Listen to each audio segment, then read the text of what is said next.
Hello friends, welcome to one style cooking.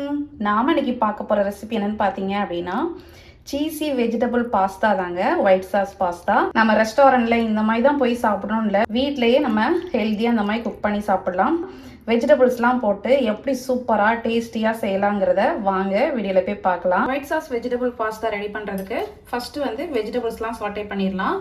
அதுக்கு ஒரு பேனில் கொஞ்சமாக பட்டர் சேர்த்துக்கோங்க. பட்டர் லைட்டாக மெல்ட் ஆனதும் நம்ம வந்து இதில் கார்லிக் சேர்த்துக்கலாம். கார்லிக் லைட்டாக அந்த ஃப்ளேவர் வர்றது வரைக்கும் லைட்டாக டோஸ்ட் பண்ணிக்கோங்க. இப்போ இதோட வெஜிடபிள்ஸ் ஆட் பண்ணிடலாம். நான் இன்றைக்கி 3 கலர்ஸில் கேப்சிகம் எடுத்திருக்கேன். கூடவே கொஞ்சம் ஸ்வீட் கார்ன் இதை லைட்டாக ஆட் பண்ணி மிக்ஸ் பண்ணிக்கலாம். இதில் நீங்கள் தேவைப்பட்டால் ப்ரக்கோலி, அதுக்கப்புறம் மஷ்ரூம், நீங்கள் நான் வெஜிடேரியனாக இருந்தால் சிக்கன் கூட ஆட் பண்ணிக்கலாம், ரொம்ப நல்லாயிருக்கும். கொஞ்சமாக சால்ட் ஆட் பண்ணிக்கலாம். ஸ்பைசிக்கு லைட்டாக பெப்பர் மட்டும் ஆட் பண்ணிக்கலாம். இது லைட்டாக வந்து குக் ஆனாலே போதும், ரொம்ப வந்து ஃபுல் குக் பண்ண வேண்டாம். பாருங்கள், வெஜிடபிள்ஸ் தான் நல்லா குக் ஆகிடுச்சு. இப்போ வந்து இதை நம்ம வந்து செப்பரேட்டாக ஒரு பிளேட்டில் எடுத்து வச்சுக்கலாம். அதே பேனில் கொஞ்சமாக பட்டர் ஆட் பண்ணிக்கோங்க. கொஞ்சமாக ஆயில் சேர்த்துக்கலாம். இதோட கொஞ்சமாக ஒரு 1.5 டீஸ்பூன் போல் மைதா ஆட் பண்ணிக்கோங்க.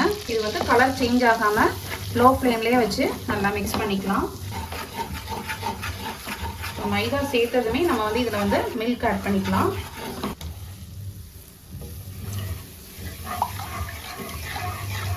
அவ்வளோதான். இதை வந்து லைட்டாக மிக்ஸ் பண்ணிக்கோங்க.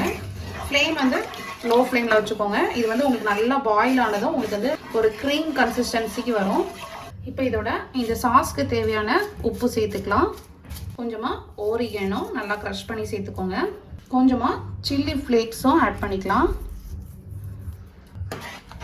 இப்போ பார்த்தீங்கன்னா உங்களுக்கு வந்து இந்த சாஸ் வந்து நல்லா நம்மளுக்கு திக்னஸ் கிடச்சிருக்கு, கரெக்டான கன்சிஸ்டன்சி. இந்த ஸ்டேஜில் நம்ம ஏற்கனவே வெஜிடபிள்ஸ்லாம் குக் பண்ணி வச்சுருக்கோம் இல்லையா, அதை ஆட் பண்ணிக்கலாம்.